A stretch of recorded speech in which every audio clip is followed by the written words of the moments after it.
Well, it is a partnership between education, government, and employers, a partnership that works to build the workforce pipeline for our region. The 1st Tennessee Development District is hosting an E2E event later this month. Joining us now with more via Zoom is Lottie Ryans with the 1st Tennessee Development District. And Lottie, it is great to see you this morning. Thank you and good morning. Good morning. Well, you guys are always planning all these different events to really bring these important parties to the table for a better future. Yeah, we're really excited about E2E, which stands for Education to Employment. That is what the focus is of this particular event. What we found is that people weren't talking across the different sectors, so this brings us together to talk about this important, really economic development issue for our region. How do we bring people the right education to fill the jobs in our region? And this is happening October 20th, and you've been doing almost like a series of these, but tell us a little bit about the different topics and work sessions that'll be covered, because I love that this is so hands-on. This is information they can take and implement tomorrow. Absolutely. We did a survey to find out what the hot topics are, especially coming through this part of the pandemic. So we have things like attracting and retaining top talent. We actually have a survey that was done for people who moved away from the region, who were products of our high schools in the region, to find out what their view is of our region. As we're trying to attract people to the region, we need to know the things that matter. We have some businesses and educators talking about how they are partnering for internships. A couple of really important topics right now are childcare. So we'll be talking about what's being done in the region to address those gaps.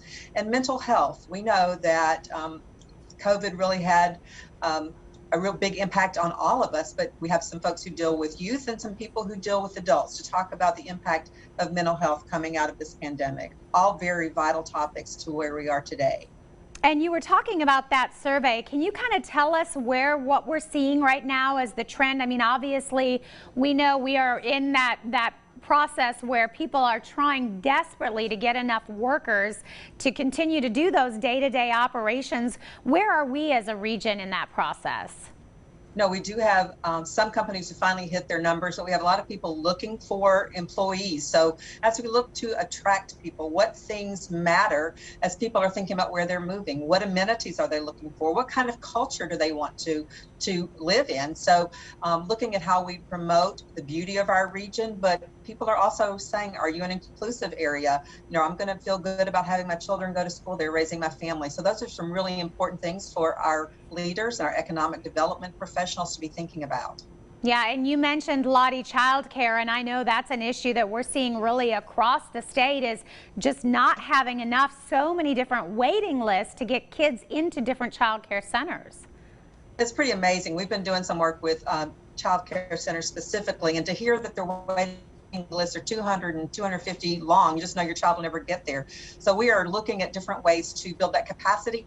As important as having seats available, it's having quality seats so that children who do go to daycare have the opportunity to start school ready when they do hit kindergarten. So we want to make sure that we build quality into adding more seats in the region. That's a really, really important conversation right now. Yeah, absolutely. I know as a parent, you just, you already feel guilty when you're having to work, but then to know, if you make such a difference, if you know that your child is in a quality center that they enjoy as well. Absolutely. Very important conversation. Okay, so this is coming up October 20th. How can people sign up to be part of this? Yes, thank you. If you go to ftdd.org, so that's for the 1st Tennessee Development District, ftdd.org, under events. We are limiting seating just to make sure we're having really good protocols in place. So seats are limited. So we do hope if you haven't already registered, you'll do so today. All right, certainly some good information. Lottie, great to see you. If you would like more, great to see you. Yes, if you would like more and you would like to sign up again, this will begin at 7:30. It'll run throughout the day, finishing about 3 o'clock, happening at the Ron Ramsey Agricultural Center in Blunteville. Check out the website for more.